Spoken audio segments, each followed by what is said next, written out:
Every journey begins with a single step. For us, the journey to save Château de Pernon began 3 years ago with the arrival of the enormous scaffolding that would serve as the platform to conduct one of the largest private chateau restorations underway in France today.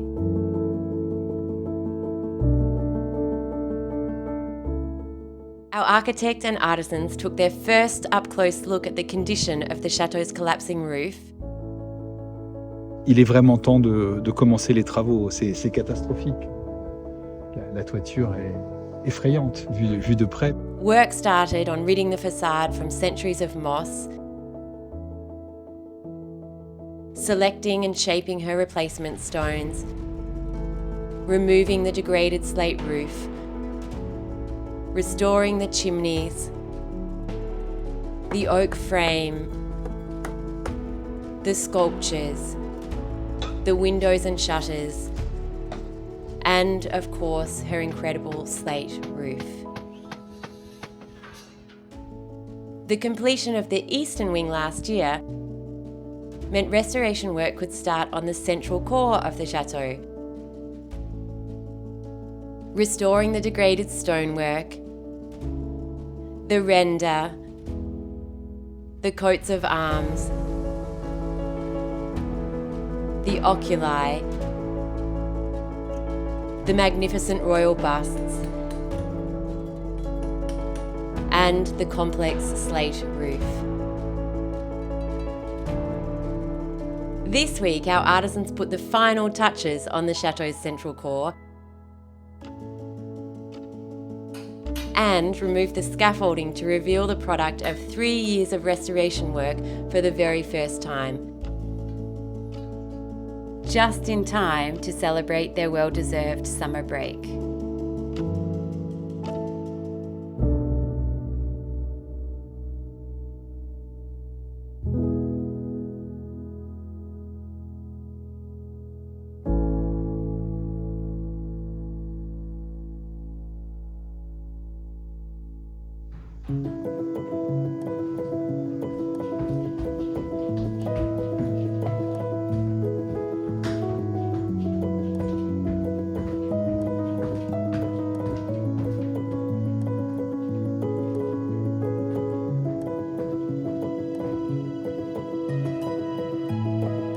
We are up here on Pernon's second floor, where you can see that the leaking roof has had a catastrophic impact on the condition of this floor. But an interesting thing to note up here is that unlike many properties like Pernon, the second floor was not used to house domestic staff. When Pernon was originally constructed in the 18th century, she was a hunting property, and so these rooms on the second floor were used to house guests who came for hunting parties. We know this because they are elaborately decorated with wallpapers. The floor plan also mimics that of the first floor, where in each of the corners there are large bedrooms with 2 adjoining rooms, so a valet's room for the valet that would have been travelling with the guest, and then also a dressing room. The other interesting thing to note up here is you can see behind me this epically long corridor, which is quite dark, and that is because the windows down there in the western wing have been removed and are at the workshop of our artisans currently being restored. These are the original 18th century windows that will be completely restored and put back in place when work progresses a little further on the western wing. But excitingly, this week, the 4 oculi for the 4 central rooms on this second floor have returned from 4 months of restoration work and have been put back in place by our artisans. So let's have a look and see what they've been up to.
So after 4 months in our artisans atelier, our 4 oculi are now back in place, and we have some light again in this central dome on the second floor of this magnificent chateau. Each room here actually has an interesting story. So we're going to have a look at each of the 4 rooms individually. There are 3 things I wanted to tell you about this room. So if you have been following us for some time, you may remember that this is the room that we very unaffectionately called the Little Room of Horrors. And the reason that this room got that name was because during storms and when it rained, this room really took the worst of it. There was waterfalls down the wall, and because of that now the large oak beams are quite rotten, which we will need to address at some future stage. 2 other interesting things about this room. Behind me you can see there's a hole in the wall. This is actually where we found the swarm of bees that we relocated, and we could hear the bees, but we didn't know where they actually were. It made no sense that they were actually inside the wall. And when we started removing some bricks, we found a large void in the wall there, so we are not certain what that was for yet. And also in this room, in this secretaire, this is where we located the German newspapers, which allowed us to pinpoint exactly the dates that the Germans were here at Pernon during the Second World War. And they were here at the end of June and the start of July 1940. So let's go and have a look at the other rooms. When we arrived at the chateau, we had so many stressful moments with the condition of the roof and storms where we were really struggling to hold back the damage to the chateau. And so we were really eager to start the works very quickly. And our architect said to us this lovely line, which we've used quite often, and it was, "We are reawakening an old lady who's been asleep for a long time. We need to reawaken her slowly." And this was such incredibly intelligent advice, because what he was saying to us was that Pernon is still in her original condition, and we needed to take the time to come up with a plan to restore her properly, but also to uncover all the secrets that she hid. And so the attic and the second floor were full of furniture. That all needed to be relocated, because once the restoration work did start, it would cause too much disruption to those 2 floors. And so there was a year gap between when we purchased the chateau and before the first scaffolding went up. And during that year was when the architect did a complete diagnostic study of the condition of the roof and the facades, and was able to come up with a plan to then implement for the whole restoration. But during that time, what we did is we started categorizing all the furniture and finds here on the second floor and up in the attic. And what that did was it allowed our architect to be able to systematically go through everything here and assess what was here. And we found many of the original 18th century items, so especially the baldacans, the cieldelis that sat above the beds, a lot of the original beds. And he recently did a tour with all those discoveries. And so if you haven't seen it, have a look back and check it out, because it's unbelievably fascinating. But this room here was where we stored everything to do with fireplaces. But let's have a look at the other 2 rooms where the restored oculi have been put in place this week. These 2 rooms are opposite the 2 rooms we've already explored, and these rooms face north, so they get a spectacular view of the Grande Allée, which traverses 3 kilometres through the forest in front of the chateau. Now, interestingly, we have 4 oculi that we've restored and put back in place here in the central dome of the chateau. But originally, Pernon's architect designed the chateau with 6 oculi on the northern and southern facades. So at some point, the shape of Pernon's roof was changed, and also the facades were adjusted to have the 2 oculi rather than 6 as Pernon's architect originally designed it.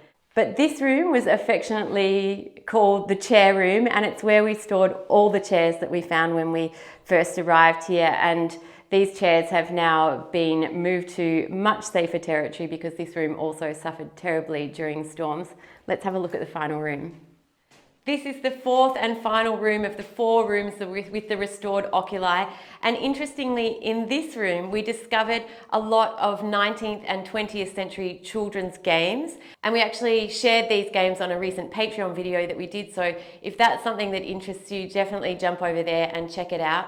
The other interesting thing with this room is you can see remnants of wallpaper. Now, the leaking roof had an absolutely catastrophic impact here on the second floor, and many of the wallpapers are really lost. They're terribly deteriorated. But what we have done is we have taken a sample of every single wallpaper here on the second floor and created a catalogue of all the wallpapers and marked which rooms they came from, so there will forever be a record of all the wallpapers that were discovered here on the second floor. But finally, the restoration of these oculi and having them put back in place today has now made way for the scaffolding to be removed on this central core of the chateau, and our artisans are going to get to work on that right now.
What a moment in the history of Pernon and the restoration project here, because for the first time in 3 years, the scaffolding which has encased the central part of the northern facade here of the chateau is coming down, and it's revealing to us for the first time the incredible work our artisans have done in the restoration project here. You can see all the restored stonework, the restored coats of arms, the oculi went in yesterday, and of course the magnificent Henri IV, Henry IV, sitting atop of Pernon's roof.